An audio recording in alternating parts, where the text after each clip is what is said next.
was a good crack. Welcome to the A to Z Movie Show. I'm Charlie Aziza, your average moviegoer. I am AJ Beltis, your aspiring movie critic. He means resident movie No, critic. because I'm not a resident anymore. You are a resident. I'm a resident of this... Where are we? In this apartment. We're on our residence. Hi, everyone. Thank you for tuning in to our podcast review of Mudbound, the new movie on Netflix. But before we get into that, Charlie, what are you drinking tonight? I am drinking a sap from Treehouse, generously donated to the cause, kind of, where I purchased it from AJ. That's true. It's my last sap, too. And in the spirit, it's my least favorite of their beers, probably. Yeah, it's good. Yeah. But in the spirit of Treehouse, I am drinking a Hold On to Sunshine, which is probably my favorite beer ever. And I'm drinking it tonight because I got off the plane from Florida about an hour and a half ago. Drove back and really excited to get going on this podcast. Yes, welcome back. So I'm holding on to the Florida sunshine. I got no color because it was cloudy down there the whole couple days. Oh, really? So I still look like a more pale and albino version of Casper the Friendly Ghost. Not really. Stupid. You're stupid, David. Let's talk about Mudbound, a movie that I did not think was stupid. It is an American period drama film directed by Dearies about two families, one white, one black, living in Mississippi post-World War II. How would you describe this familial relationship, Charlie? To me, it's a struggle sort of for power between the two, in a way, and it's just a constant dichotomy between the different members, the one member of one family and their respective member in the other family. Mm-hmm. So the two war heroes, one from the black family, one from the white family, the wife from both families, the husbands. And that's something that I think we see throughout the entire movie is this dichotomy between the two sides and their counterparts, which I actually, as I came to realize that's what was going on, I really enjoyed it. Yeah, that's a good illustration of what was going on there. But anyways, the movie stars Carey Mulligan from Drive and An Education, Jason Clarke from The Great Gatsby, Garrett Hedlund from Inside Llewyn Davis and Unbroken, Jason Mitchell from Straight Outta Compton, Mary J. Blige, the singer, Jonathan Banks from Better Call Saul and Breaking Bad, of course, and then Rob Morgan from Stranger Things.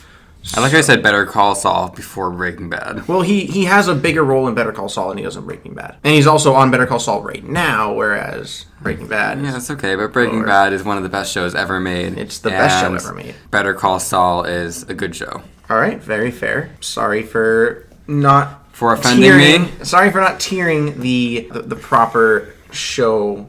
What's the word? Sorry. For not properly tiering the shows? Yes, that's sure. What you mean. Let's it's go okay. with that. It's okay. You're forgiven. All right, so I'm going to go ahead and start this off because I'm going to say I really did enjoy Mudbound. I do say that with a caveat because I'd had some legitimate problems with it. I'll start with the fact that I think it does take a little while to get going. Specifically, you're wondering along the way for probably the first half an hour who the protagonist is because a lot of different people come in, they're narrating it, they're giving their point of view, and you never really stick actually with any of the people that you meet in the first half an hour. Towards the latter half of the film, you discover that it's about two men who return from World War II. One played by Jason Mitchell, who is from the black family, and one played by Garrett Hedlund, who is from the white family.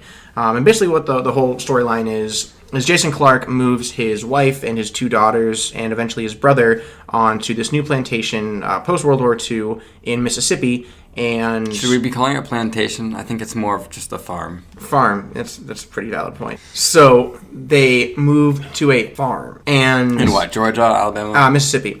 And while working there, they become sort of the managers of a black family. Yeah, the black family becomes tenant farmers on the farm. Yeah. I don't know if they were there first. They were.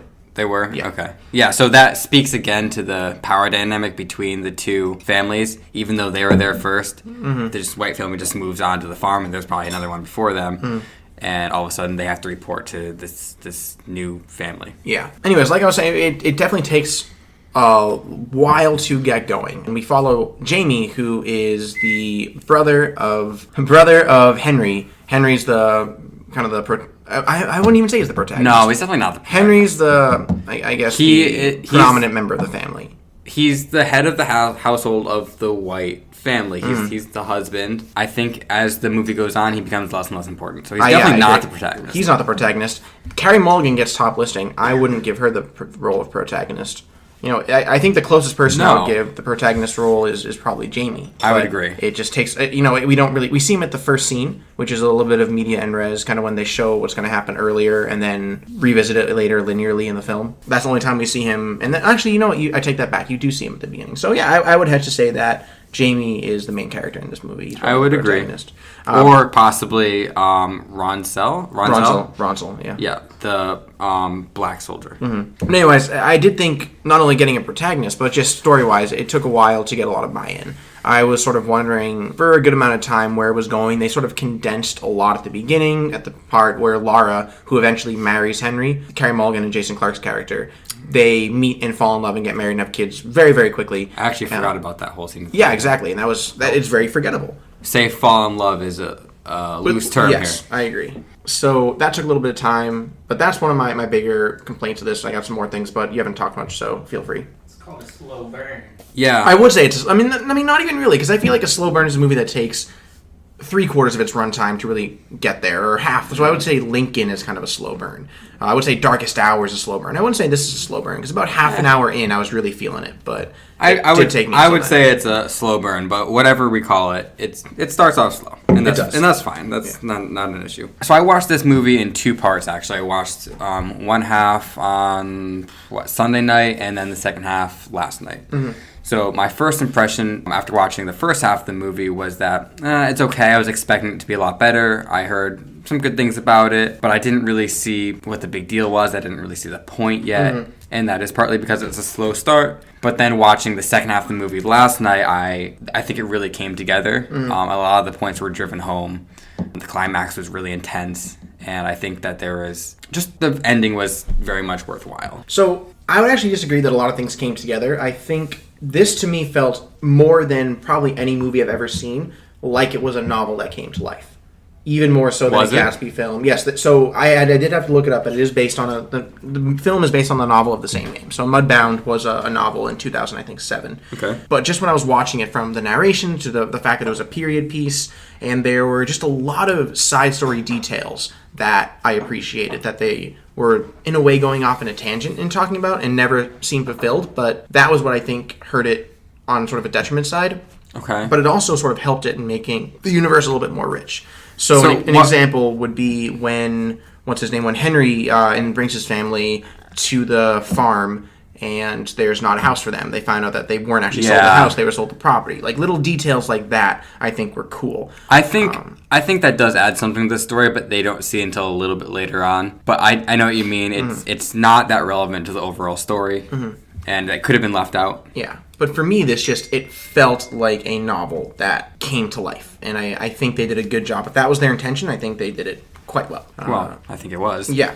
So a couple other things that I would say were sort of side tangents. I think one other example was kind of going into a little bit of spoilers here, so mute it for the next 30 seconds if you don't want spoilers, but the fact that Lara had a miscarriage, that to me seemed a little bit out of nowhere, not important. I actually don't even recall that. It was just really quick. She just kind of started bleeding and started crying, and it was over. Okay. And then the fact that Lara had an affair with Henry, and that really went nowhere. That was just a really quick scene, and then it was over, and it was never revisited. Wait, you mean Jamie? You're right, I'm sorry, Jamie. I think that it wasn't critical to the plot, but I think it was important for the character development of Laura and Henry and Jamie to a But it never pays degree. off. So I think that's the last major scene where we see Lara. It doesn't we don't pay even off. see I her think anywhere that else. We're still in spoilers, guys. Sorry. Yes, I think that is the payoff of the downfall of Henry. I think you're right. So, yes, but just to have her be a plot device for a scene, it just seemed like it didn't really do her character justice. I didn't think that her character was all that critical in the movie. But that doesn't necessarily mean that her character is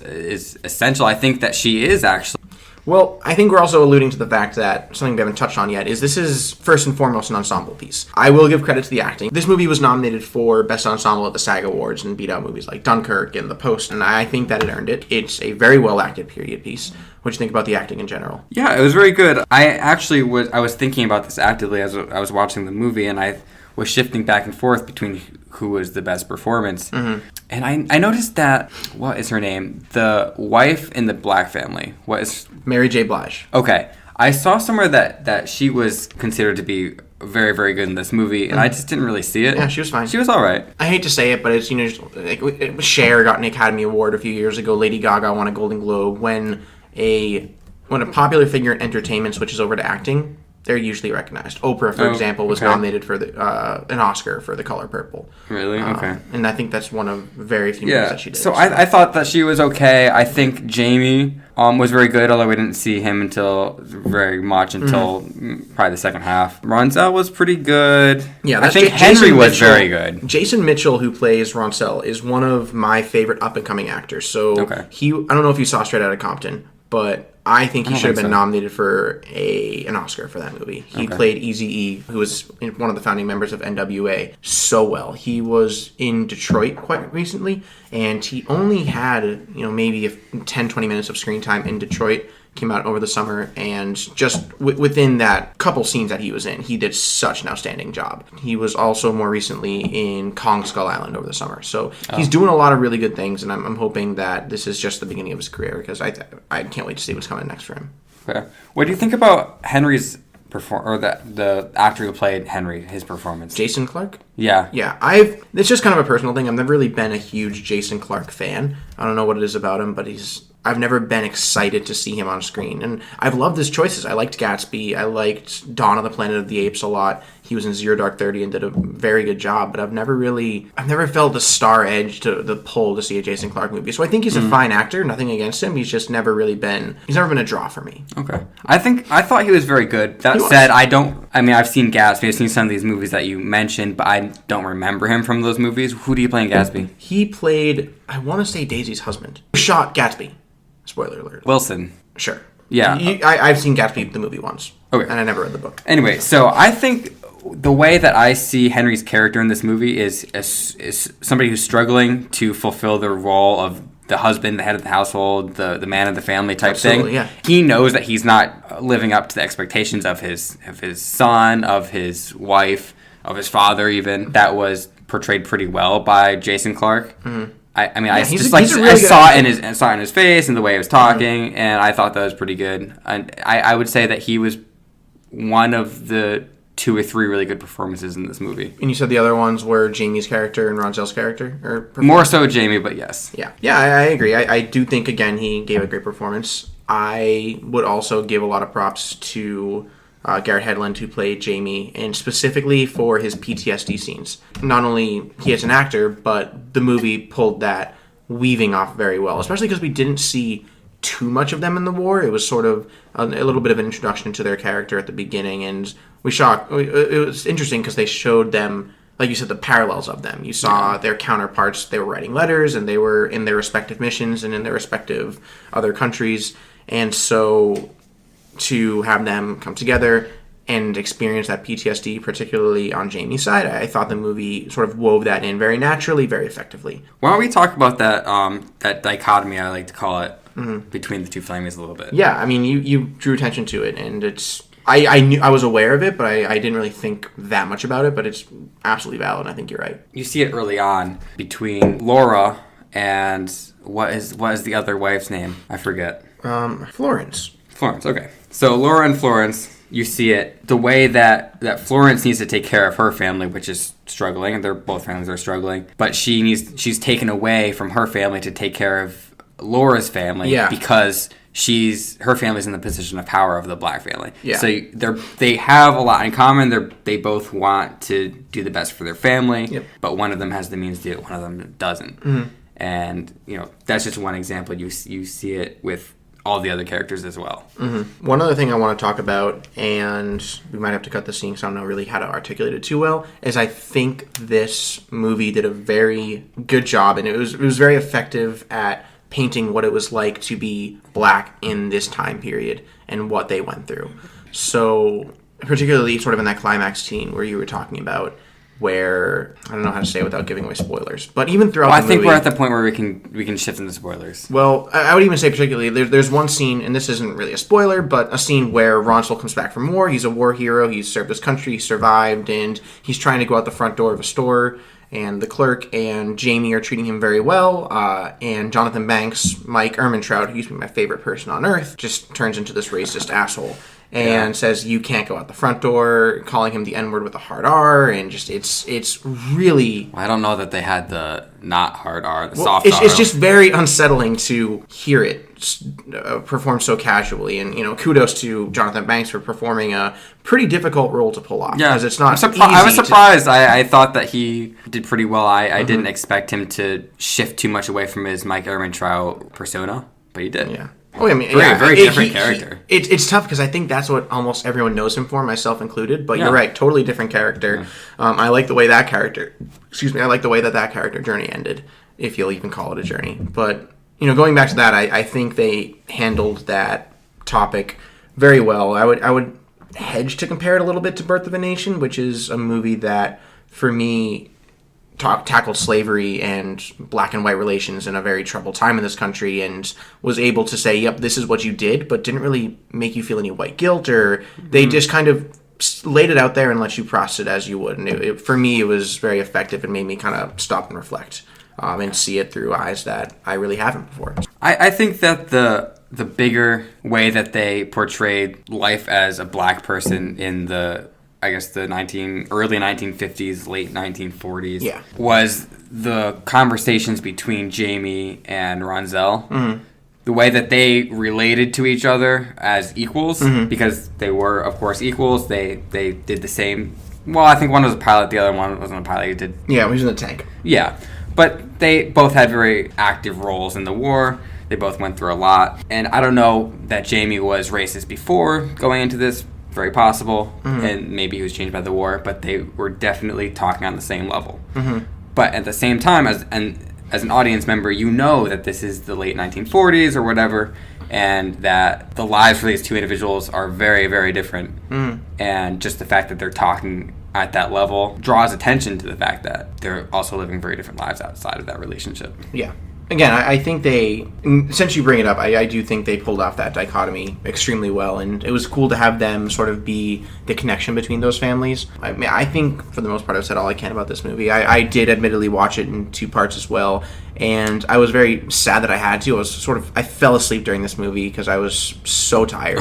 Don't tell them that. Well, no, I didn't fall asleep because I was bored. I was mad at myself, and I don't know I think I texted you, and I'm pretty sure I texted another friend and said, I am so mad I fell asleep during that movie because I was loving it so much, but I just couldn't do it anymore. Because I did just say I fell asleep during this movie, I'll clarify that and say that I'm going to give Mudbound 4 out of 5. I think that it's a very timely movie. It's a very well-acted movie. Sort of production-wise, I thought the costume design was up there. I thought it did a good job of putting you in that piece. It felt very authentic. It did feel like it was a novel brought to life. I liked a lot of the side story ideas, adding a lot of details, even though they weren't always fulfilled. And that was one of my biggest problems. Particularly the ending. I thought the ending was very rushed for me. There was, how do I even say it? It was just all these different plot points coming together, and we mentioned sort of a scene, now that we're in non-spoiler territory, a scene involving Jamie and Laura that sort of, to me, just felt rushed and then forgotten about. And that was sort of how I felt about the entire last act of the film. So 4 out of 5 for this movie. I think it was detailed. I think it was well acted. I would hope that it does well with awards. But we'll see, because they haven't really put some love towards Netflix quite yet. So definitely check this movie out. It is on Netflix, and I think it's worth your time. I think this is the first time we're giving the movie the same rating. Nope, we gave 4 out of 5 to... No, we gave 3.5 out of 5 for Darkest Hour. Oh, we did? We did. 4 out of 5 for Mudbound. Like I said at the beginning, it's a slow burn, I would say. Actually, to be fair, David said it was a slow burn. You can say something, David. It's okay. Okay. He said he's good. Well, I agree with David. I think it's a slow burn, but that's okay. It's not a bad first half. It's entertaining enough to get you to the second half, and it all pays off. The themes in this movie were really great. The theme of what kind of man are you going to be? Mm-hmm. Every man, and really every person, but I think this is a very male-dominated movie. Yeah, and I like how they showed that. Well, I mean, which is okay. I'm going to agree, but I also will disagree. I think putting it through the eyes of the main characters of Ronzel and Jamie, the issue of, again, what's going to be a man through... And Henry's eyes, and the dichotomy of father and son from both Jamie and his father, and then also Ronzel and his father. I thought that was very important. We didn't even really talk about Roncel's father, who was a very important role, and I thought he was played quite well. So I disagree that it was too important, but it's okay. We're at the end here. yeah.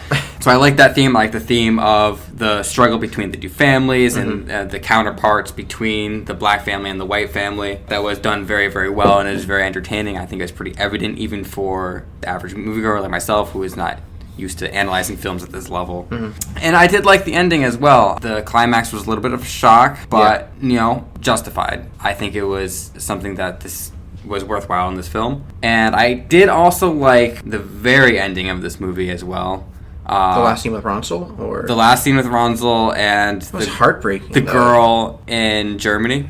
Yeah, that was so kind of spoilers, but Why is that heartbreaking? because it was I don't know. All right, so now That was it's a happy scene. well, not really. All right, so here's my question to you, Charlie. If I were tasked with saying that I have to cut out your eye, your ear, or your balls, what would you want me to choose? Yes, okay, it's tough. I was, of course, everybody. I've been thinking about that for the past week. I was like, I don't know what I would choose. But and it's a tough question, but I know what I would choose at the end of the day. And it would be tongue. No. Which is what happened, right? So Jamie agrees with me. Yeah, but you can't even tell your son I love you. You can write you love your son, or you can sign to your son. Yeah, I don't know what I would do. I would choose tongue. Whatever. He chose tongue, or Jamie chose tongue for Ransel. He didn't really have a choice himself. During the climax of the movie, I was thinking, oh my God, this guy's gonna die. There was so much hope when I did think when Ransel got the letter from the girl in Germany who we met during the war. We're telling spoilers right now, so of course, just stop listening. We already announced that. Telling him that she had a child and it's his son. So much hope. They treated him better in Germany. I wanted him to go back to Germany to this girl, love, dude. Choose to this love. girl and to his son. Yeah. And he has to leave his family behind, but he's living in Mississippi. It's the 1940s. It's not good for him. And I think that he was thinking about that, and when the climax happened, he kind of like missed his chance, and I thought he was going to die, but he didn't. He did get to go back, and I'm happy that happened. Even though I don't like artificial happy endings, it was so good. I wanted it so badly. It was still bittersweet though. It's just like it is, but I think it's more happy. Okay, that's fair. I think it was at least trying to present itself as more happy than sad. So yeah, and I think they came through. So 4.5 out of 5. No, you said 4. Sorry, 4 out of 5 for Mudbound. Very good. I definitely recommend it. It's on Netflix. Go check it out. It's for free on Netflix. If you have Netflix, which I'm assuming you do, probably if you're listening to this. So go check it out. All right, so that was our review of Mudbound on Netflix. Charlie, you want to talk Golden Globes for a few minutes? We got time. I mean, if people want to not leave here, they can. But let's talk about Golden Globes. Okay, first, why don't we first mention how? Oh my God, we haven't even told people where they can get in touch with us. Oh my God, here we go. All right, we suck. We're the worst hosts. We do. Okay, if you guys still want to give us a chance, and reach out to us, you can email us at the A to Z Movie Show at gmail.com. Send us your suggestions, your thoughts, your comments, your criticisms on this review or any others. You can tweet us at AJ. The A to Z Movie. Well, no, God, we suck at this. No, it's so A to Z Movie Show. Sure? Yep, A to Z Movie Show, I'm pretty sure. We should tell them about YouTube first, because that's a pretty important one. Also, Facebook is A to Z Movie Show. That is. Same as Twitter. Sorry, so Twitter is at A to Z Movie Show. You're correct. Right. Tell them about YouTube, because we're getting some we're blowing up on YouTube. We got. All right, we're not blowing up on YouTube. So we got tens of views.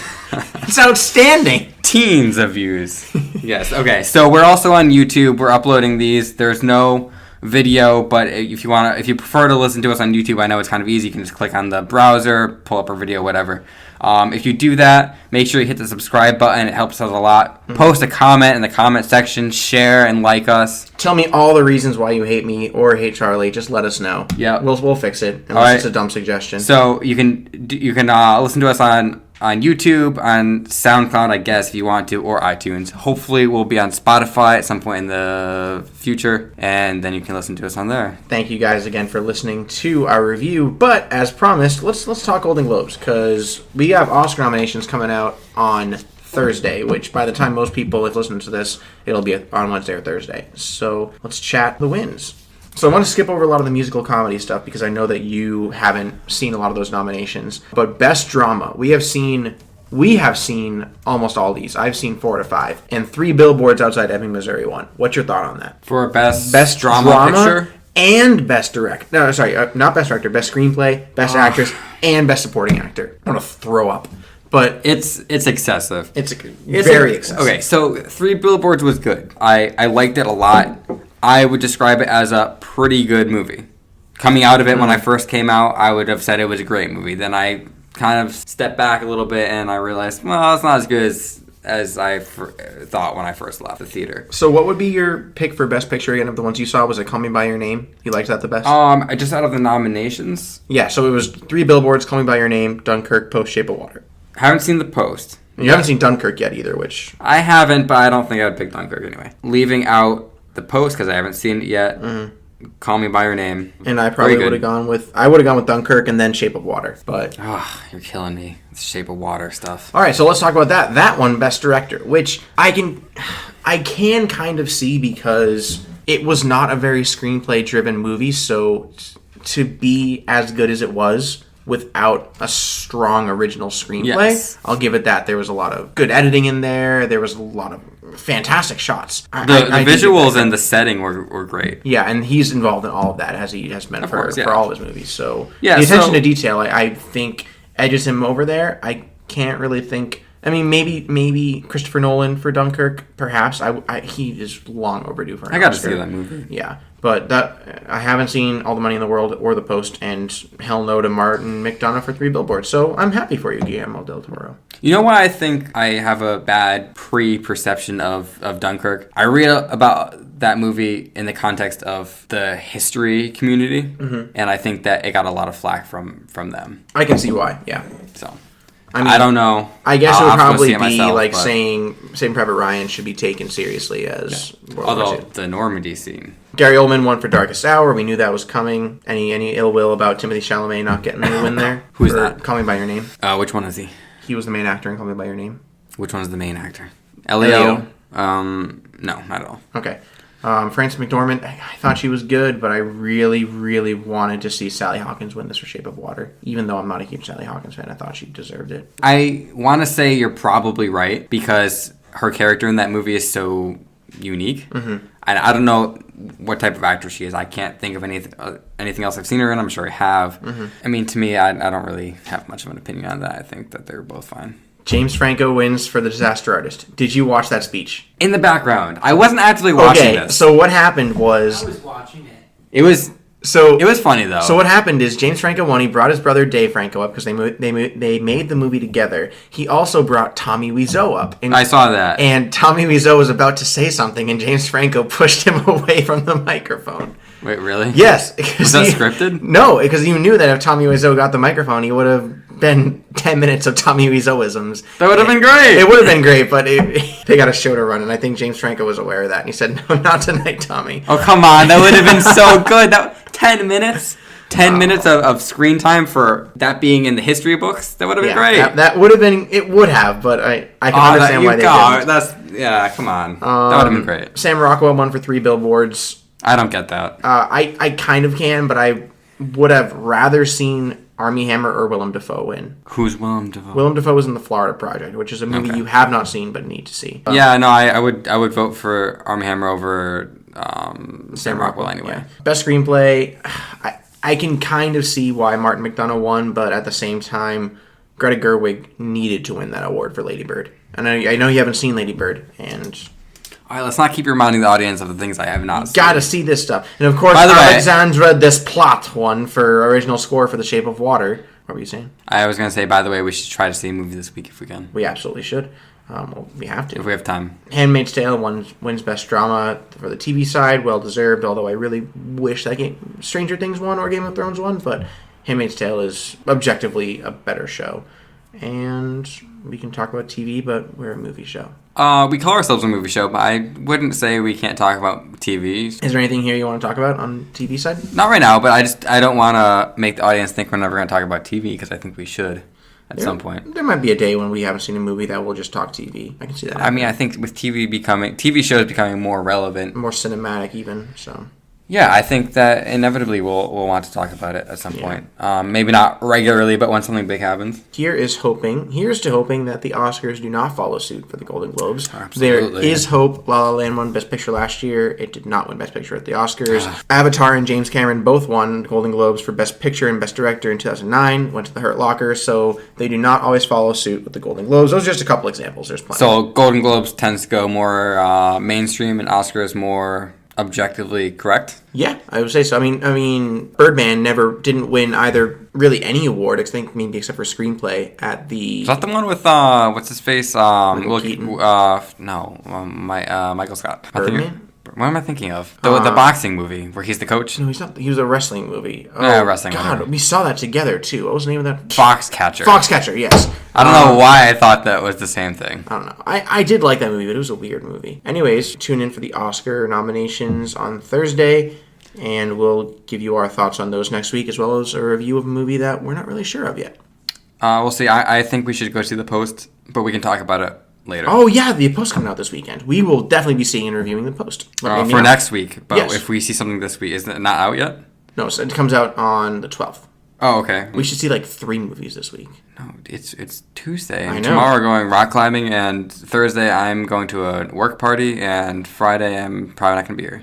All right, we'll figure it all out. Yeah, okay. We've been rambling. Thanks for tuning in, guys. This has been the A to Z Movie Show. I'm Charlie Zizza, your average moviegoer. I'm AJ Beltis, your aspiring movie critic. Guru.